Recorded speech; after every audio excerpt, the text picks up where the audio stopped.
5번이나 죽을 고비를 이겨낸, 물론 군사정부로부터 그러했었죠. 전설적인 인물이죠.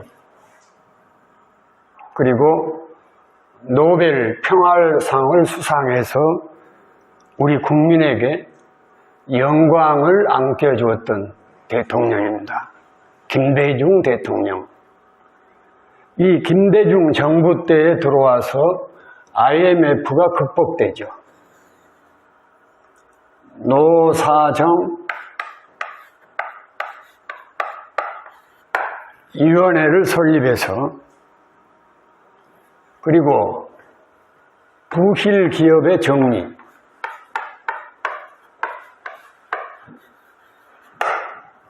기업의 구조조정, 외자 유치 등을 통해서 우리 민족의 커다란 환란이었었던 IMF를 극복해내십니다. 여기에 IMF가 극복되고 성공하게 된 결정적인 요인의 하나로 국민들의 협조였습니다. 우리 국민들은 금 모으기를 통해서 이와 같은 어려움을 극복하는 데 크게 협력이 되었던 것입니다.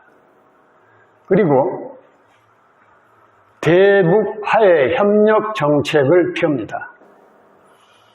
소위 2000년에 평양에서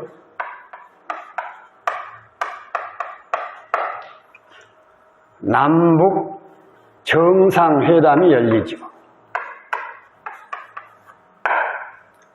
이 회담에서 소위 6.15 선언을 하게 되죠.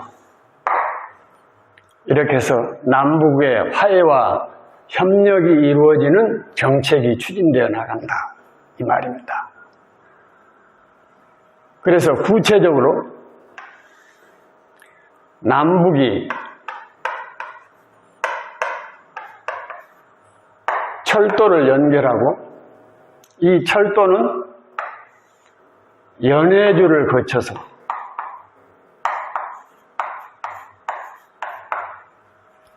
시베리아,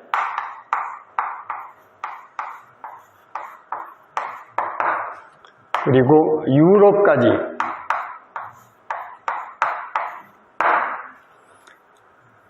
개통하도록 구상이 됩니다. 이와 같은 남북의 철도 연결과 유럽에 이르기까지의 철도 개통은 우리 민족에게 큰 계기가 되는 것입니다. 우선 우리의 우수한 문화가 시베리아와 유럽에까지 보급될 수 있는 그런 기회가 마련되죠. 그리고 우리 남쪽에서 부족한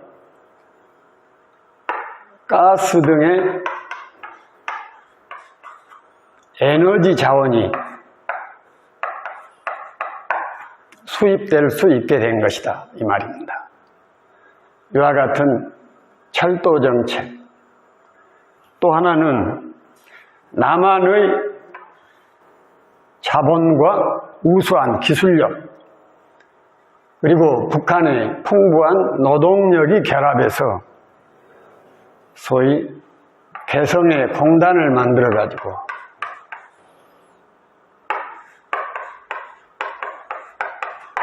제품을 만들어낸다는 것이었죠.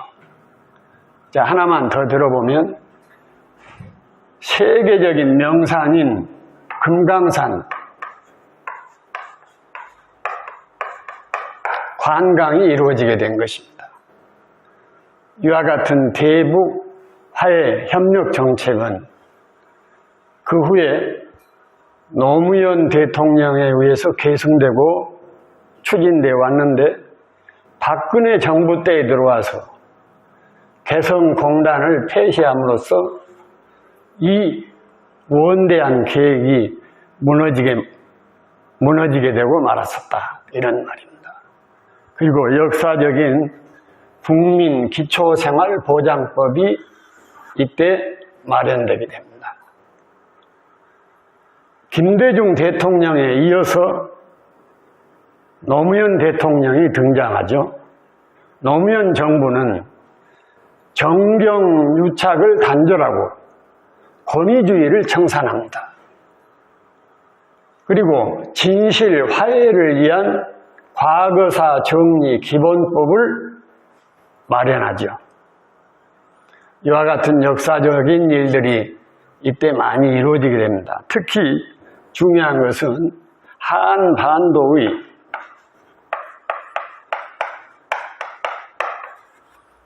전시 작전권이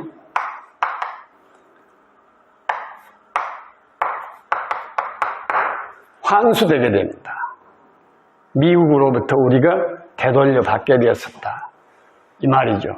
그러나 이것은 이명박, 박근혜 정부에 이어서 계속 이것이 실천에 이르지 못하게 되었다는 것입니다.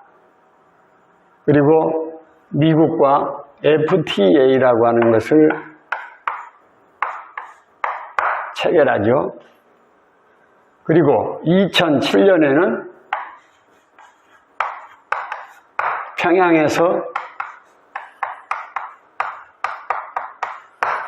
노무현 대통령이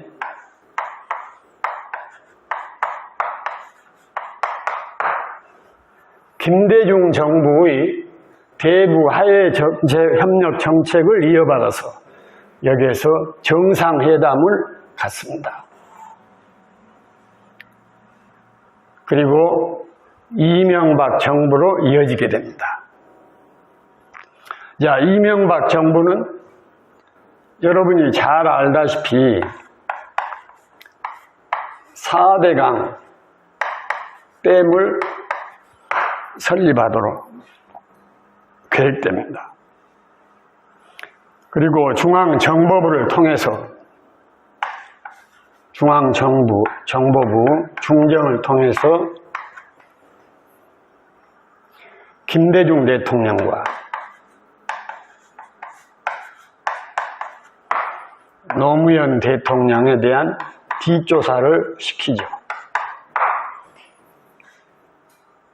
여기에서 이제 우리는 가장 인간적이고 서민적인 대통령인 노무현 대통령을 잃게 됩니다. 이와 같은 중정과 검찰의 조사에 노무현 대통령은 그 수모를 견디지 못하고 마침내 자결하게 되었던 것이죠. 여기에서 4대강 댐에 대해서 잠깐 소개를 해보겠습니다. 4대강 댐은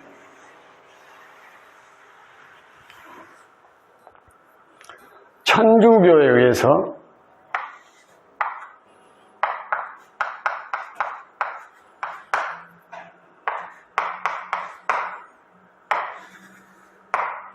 비판과 저항을 받게 되죠. 천주교 측에서는 창조의 원리에 반한다. 이 4대강 댐의 설치는 하나님의 창조의 원리에 반한다 하여 크게 비판을 하게 되죠. 그래서 나는 여기에서 여러분들과 함께 창조의 원리라고 하는 것이 무엇인가 이것을 잠깐 살펴보도록 하겠습니다. 우선 강이라든가 또는 호수에 저장된 물에 관해서 살펴봅시다. 이 물이라고 하는 것은 순환하도록 되어 있어요. 흘러야만이 그 생명력이 유지됩니다. 만약에 잠겨 있으면, 고여 있으면 부패하게 된다는 것입니다. 그런데 이 물을, 댐을 만들어서 저장해 두게 한다. 이런 것은 창조의 원리에서 벗어난다는 것이 천주교 측의 주장인 것입니다. 자, 이 물의 순환을 살펴보면 우선 바다로 흘러 들어가죠. 이 바다로 흘러 들어가면서 물이 흘러 들어감으로써 지상에 있는 여러 가지 오물을 깨끗하게 청소해 줍니다. 그리고 강과 호수에 잠겨있던 이 물은 수증기로 증발해서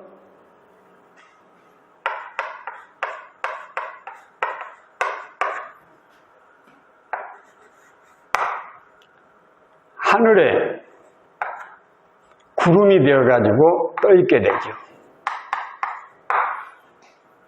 이 구름은 다시 비로 변해가지고 다시 강과 호수로 돌아오게 됩니다. 이 과정에서 대기 중에 있는 여러 가지 먼지라든가 오염물질을 깨끗하게 씻어내는 것입니다.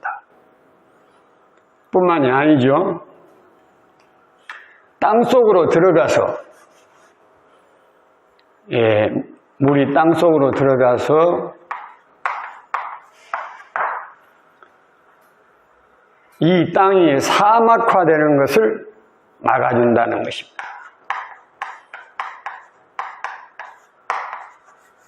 그것을 막아주죠. 이와 같은 일들은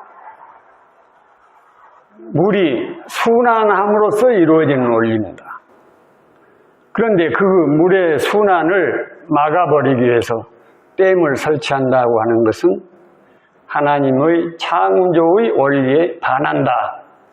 이렇게 천주교 측에서는 주장하고 있는 것입니다. 자, 기왕에 말이 나왔으니까 여러 가지 창조의 원리를 살펴보면 재미나는 현상들이 많이 나타납니다. 동물과 식물의 관계를 한번 살펴보도록 하겠습니다. 인간을 이시로 해서 동물들은 식물을 식품으로 취하죠. 식물의 잎사귀, 열매, 심지어는 뿌리까지도 동물들은 먹어치웁니다. 이렇게 해서 동물들이 생존하죠. 그러나 동물 또한 식물의 먹이가 되는 것입니다. 이 얼른 보기에는 그런 현상이 나타나지 않는 것 같지만 동물은, 인간과 더불어 동물은 반드시 죽게 되어 있어요. 죽게 되면 어떠냐? 땅속에 묻히죠. 땅속에 묻힌 동물이나 인간의 사체를 세균과 박테리아 등이 부패시킵니다. 그래, 분해시킨다 이 말입니다. 그렇게 해서 그것을 식물이 흡수하게 되죠. 이렇게 해서 결국은 식물도 또한 동물을 먹게 된다. 이런 것이죠. 이게 서로 이렇게 순환해 가는 것이에요. 뿐만이 아닙니다. 식물은 많은 산소를 배출하죠.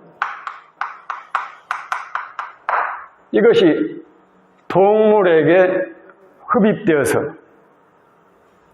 몸속에 있는 여러 가지 영양소와 결합해서 에너지를 내는 것입니다. 삶의 에너지를 낸다 이것이요. 그런데 식물은 어떠하냐? 이 산소를 동물들이 흡입해서 뱉어낸 배설물, 즉 이산화탄소지요. 이것을 이산화탄소를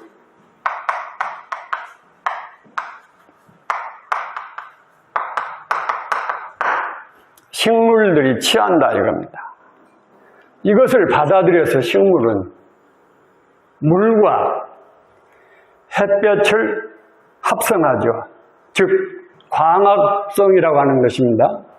이 광합성을 통해서 녹말을 만들어내고 탄수화물을, 이것이 식물의 삶의 원천이 되는 것이에요. 이와 같이 동물과 식물의 구조가 서로 돕고 서로 주고받는 이런 것이 바로 하나님의 창조의 원리가 아닌가, 이렇게 생각을 하는 것입니다. 자, 그러면 박근혜 때에 들어와서 여러분이 잘 알다시피 탄핵을 당하죠.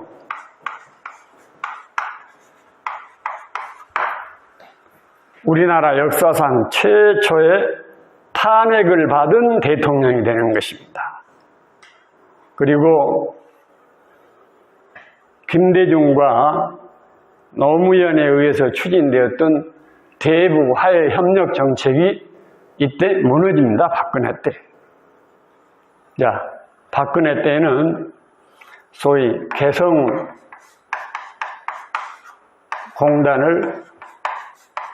폐쇄시키죠.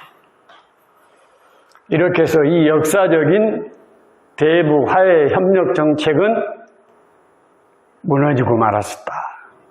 그때가 언제였었냐면 2016년 2월 10일이었습니다. 이 다음에는 문재인 정부에 대해서 간단히 소개를 하겠습니다. 다음은 문재인 정부입니다.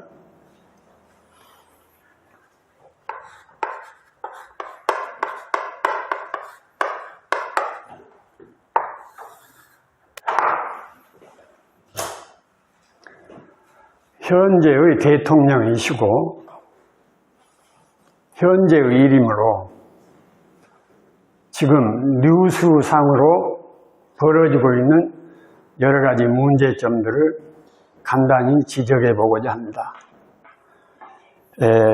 첫 번째로 휴머니티하다.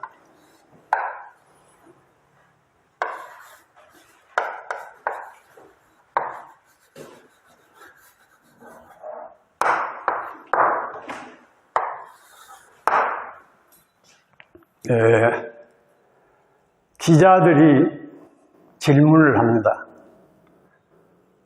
문재인 대통령은 어떤 분입니까? 이와 같이 질문을 하자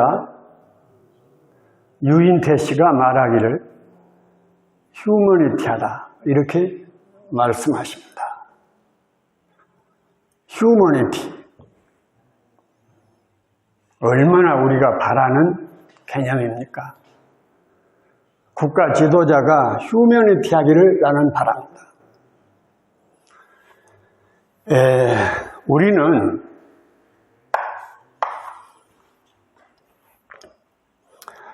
이 나라 최고의 지성인이라고 할 수 있는 장준하 선생을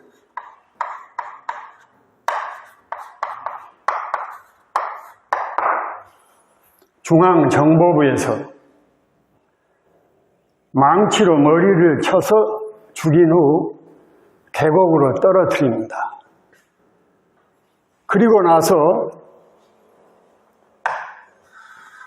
실족사했다 이렇게 발표한 중앙정보부를 기억합니다.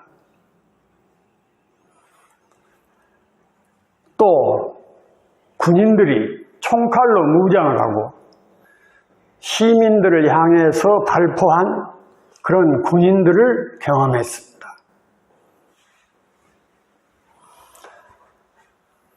군인들의 행포지요.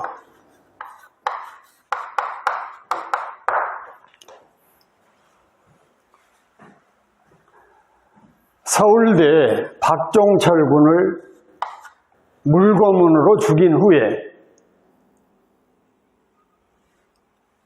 책상을 탁 하고 치니까 하고 쓰러졌다. 이렇게 발표한 경찰을 보았습니다. 박종철 군의 사망이죠.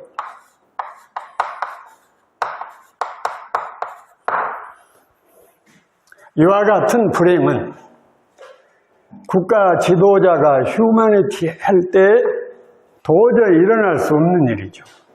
그래서 휴머니티 하나 하면 된다, 이렇게 말하는 것입니다. 예수님은 이 땅에 오셔서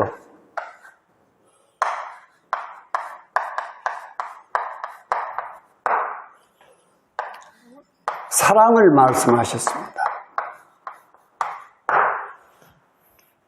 서로 사랑하면 세계 3차 대전이 일어나서 인류가 멸망되는 그런 염려는 없어질 것입니다. 또 핵무기가 인류를 멸망시키는 그런 부담도 없어질 것입니다. 나는 우리 사회가 휴머니티하고 사랑에 넘치는 사회가 되기를 바랍니다. 두 번째로,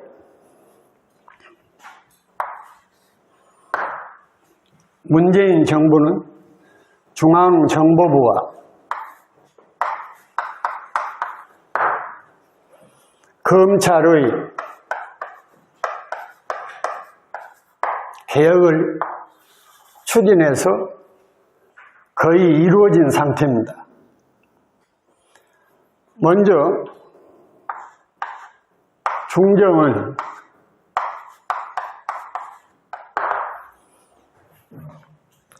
국내 사찰을 폐지시킵니다. 아예 국내 사찰팀 자체가 없어져 버린 것이죠. 그 악명 높은 중앙정보부의 횡포가 이제 사라지게 된 겁니다. 그리고 검찰개혁입니다.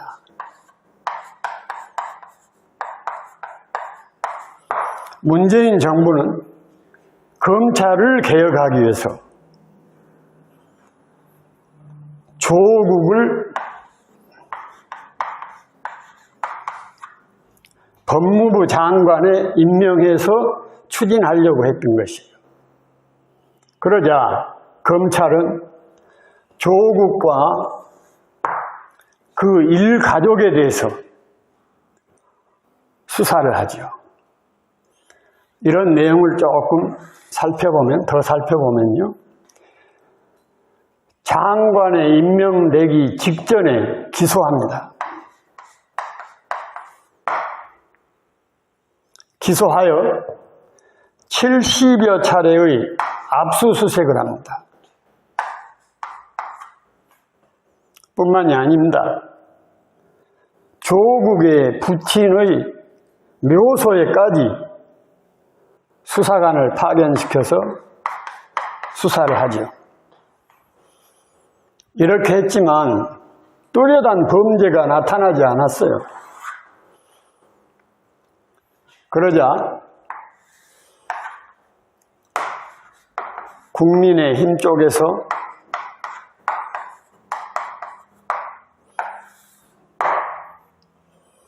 최성애를 끌어들입니다.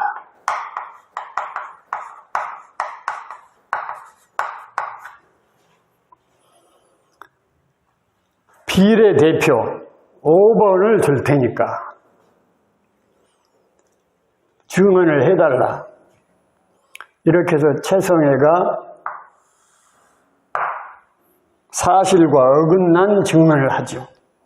이 증언에 의해서 조국의 부인인 정경심 교수는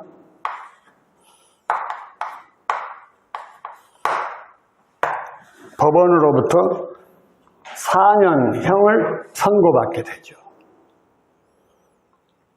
검찰이 이와 같이 노무현 정부에서부터 문재인 정부에 이르기까지 꾸준히 개혁을 추진해 온 것인데 반발해서 이와 같은 횡포를 부렸던 것입니다. 거기에 검찰은 언론과 결탁해서 소위 검언 유착이죠. 이와 같은 것을 백성들에게 오도해 나갔던 것입니다. 이와 같은 검찰의 개혁, 중정의 개혁이 순조롭게 이루어질 수 있도록 우리 국민들이 협조해야 될 사항이라고 봅니다. 자, 마지막으로 하나만 더 지적을 하고 마치겠습니다. 운동권에 관한 비판과 모독이죠. 다 쓰지는 않겠습니다만은 지금 청와대는 주사파, 전대역, 출신들이 한 축으로 모여서 이 나라의 정치를 그르치고 있다. 그러자 임종석 실장은 그게 질이라고 하십니까? 국민의 대표답게 질의해야죠. 이건 질의가 아니다 이거죠. 대표답게 질의를 하라. 이렇게 말을 합니다. 이 말은 주사파 전대협이 한 축을 이루어서 청와대에 모여서 정치를 그르친다. 이 말은 국회 운영위원회에서 전희경의 질의입니다. 이 질의에 대해서 임종석 실장은 그게 질의라고 하느냐. 국민의 대표답게 질의하라. 이렇게 말씀하신 것입니다. 나는 이와 같은 뉴스를 보면서 그야말로 분노를 느끼지 않을 수가 없었어요. 나는 소위 60년대의 운동권 학생이었습니다.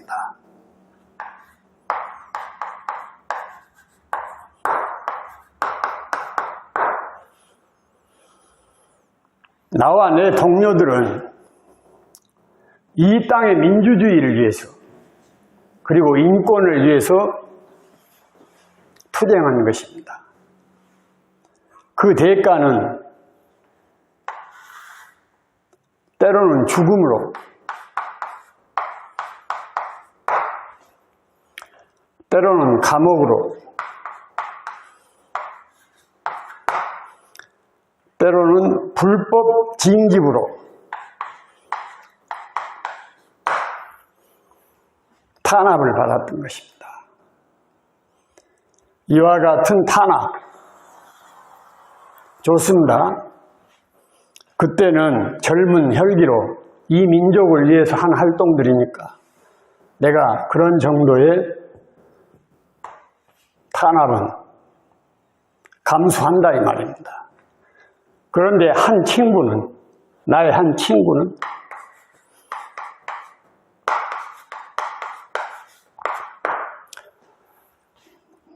인혁당 사건으로 법원으로부터 사형을 선고받습니다. 그때 사형을 선고받은 이 친구는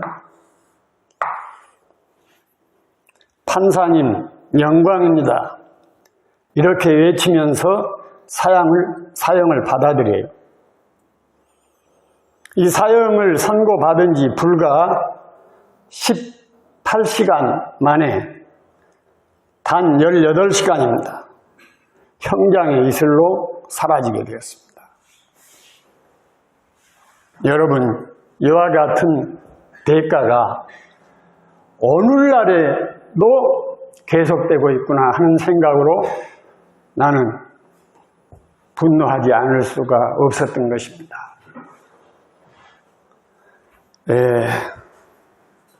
지금까지 시청해 주신 여러분 대단히 감사합니다. 그런데 이 강의 도중에 제가 실수한 것들이 두 가지가 있었어요. 그것을 수정해 드리고 강의를 마치도록 하겠습니다.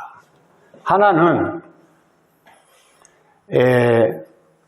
남북의 통합 정부를 세우기 위해서 북한에 3차례나 다녀온 분은 이승만이 아니라 김구 선생이었다는 것이요. 그다음에 두 번째의 실수는 노태우 정부 때의 청문회, 여소야대의 국회에서 청문회를 했었죠. 그 국회가 12대가 아니라 13대라고 하는 것입니다. 이와 같은 실수가 있었음을 사죄드리고 너그럽게 받아주셨으면 합니다. 감사합니다, 여러분.